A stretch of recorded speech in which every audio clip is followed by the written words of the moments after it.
Fair play is the soul of the game, কথাটা আমার নয়, ইরানের। ইজিপ্টের সঙ্গে 1-1 গোলে ড্র করার পর ড্রেসিং রুমে তারা এই চিরকুটটি রেখে গিয়েছিল। অথচ ম্যাচটা যদি তারা জিততে পারত তাহলে ইতিহাসে প্রথমবারের মতো নকআউট পর্বে পৌঁছে যেত ইরান। ইরানের কথা কেন বলছি সেই প্রশ্নে আসব, তার আগে বলে নিতে চাই ফিফারও স্লোগান কিন্তু ফেয়ার প্লে। ফিফা চায় দুই দল সমান সমতায় থেকে সমান সুযোগ পেয়ে ম্যাচ খেলবে। কিন্তু এবারের বিশ্বকাপ জন্ম দিচ্ছে নানা প্রশ্নের। একটা নতুন টেকনোলজি চালু করেছে ফিফা এবার, semi automatic offside technology, SAOT, আর তাতেই যত ঝামেলার শুরু। পর্তুগাল কলম্বিয়া ম্যাচ যখন শেষ হতে চলেছে তখন কিন্তু কলম্বিয়া একটা গোল দিয়ে দিয়েছিল ডেভিনসন সানচেজের গোলটি বাতিল হয়েছে এই SAOT টেকনোলজির কারণে। মিলিমিটারের মতো দূরত্ব অফসাইডে, যেটা আগে রেফারিরা আসলে এড়িয়ে যেতেন কিংবা রেফারিরা আসলে এই অফসাইডটাকে আসলে নিতেন না, কিন্তু এবারের বিশ্বকাপে এই SAOT টেকনোলজির কারণে আসলে সেটি বিবেচনায় নিতে হচ্ছে এবং নানা ধরনের প্রশ্ন বিতর্কের শুরু হয়েছে। এই বিতর্কের শুরুটা এই ডেভিনসন সানচেজকে দিয়েই শুরু করব।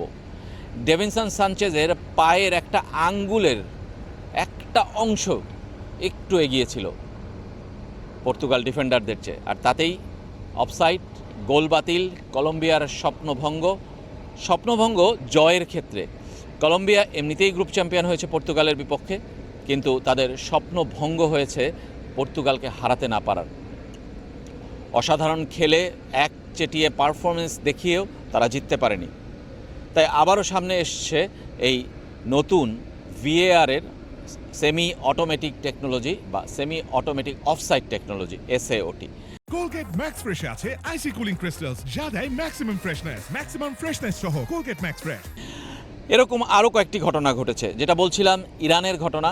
ইরান ইজিপ্ট ম্যাচে ইরান যদি গোলটি পেত তাহলে কিন্তু ইরান জিতে যেত 2-1 গোলে। শেষ পর্যন্ত 1-1 গোলে ড্র হয়েছে, ইরান বাদ পড়েছে এই বিশ্বকাপ থেকে, এবং তখনই তারা এই চিরকুটটি লিখে গিয়েছে ড্রেসিং রুমে।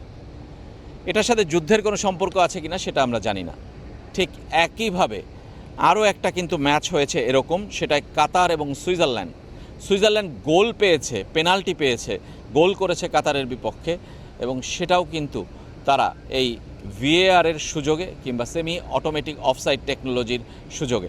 ওই ম্যাচে ফিফা কিন্তু কিংবা রেফারিরা কিন্তু VAR রেফারিরা কিন্তু স্ক্রিনে অফসাইডটি দেখাতে পারেনি টেকনোলজির দুর্বলতার কারণে। পরবর্তীতে কিন্তু সেটা ফিফা একটা স্কেচ এঁকে সেটা প্রকাশ করেছে এবং সেখানে দেখানো হয়েছে যে সুইজারল্যান্ডের যে ফুটবলারের কথা বলা হচ্ছে তিনি কিন্তু অফসাইডে ছিলেন না, এবং যে কারণে তিনি এগিয়ে গেছেন। পরে ফাউল হয়েছে, পেনাল্টি পেয়েছে সুইজারল্যান্ড, গোল করেছে এবং ড্র করেছে কাতারের সঙ্গে।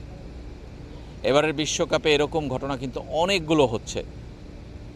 তাই প্রযুক্তির যেমন ভালোও আছে খারাপও আছে, এবং আজকে গ্যালারিতে যে পরিমাণ দুধ্বনি শুনতে হয়েছে রেফারি কিংবা পর্তুগালের বিপক্ষে সমর্থকরা কলম্বিয়ার করেছেন সেটা কিন্তু অবিশ্বাস্য। এবং অনেকেই বলছেন রোনালদোকে বাড়তি সুবিধা দেওয়ার জন্যই কি এই সুবিধা কিংবা এই অবস্থা। যেমন মেসিকে নিয়ে হচ্ছে, মেসির ফাউলে কেন রেড কার্ড পাননি তিনি, যেমন হচ্ছে বড় তারকাদের ক্ষেত্রে বাড়তি সুবিধা কি দিচ্ছে কিনা ফিফা, বড় দলগুলোর ক্ষেত্রে বাড়তি সুবিধা দিচ্ছে কিনা ফিফা, সেই প্রশ্নগুলো আসছে। কিন্তু নিয়ম তো নিয়মই, সবার জন্যই নিয়ম।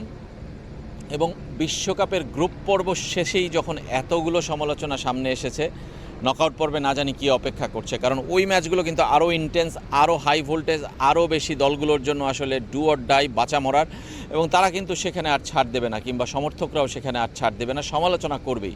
যদিও ফিফার এই নিয়ম কিন্তু চলবেই, এবং সেটা আসলে বিশ্বকাপের শেষ পর্যন্ত কোন জায়গায় গিয়ে দাঁড়ায় সেটা কিন্তু আমরা দেখতে চাই। তবে কাউকে বাড়তি সুবিধা দেওয়ার জন্য এমনটা হচ্ছে সেটা বিশ্বাস করতে খুব কষ্ট হয়। আপনাদের কি মনে হয়, রোনালদো বাড়তি সুবিধা পেলেন, মেসি কি বাড়তি সুবিধা পাচ্ছেন, কিংবা এমবাপ্পে, হল্যান্ড, নেইমার তারাও কি বাড়তি সুবিধা পাবেন?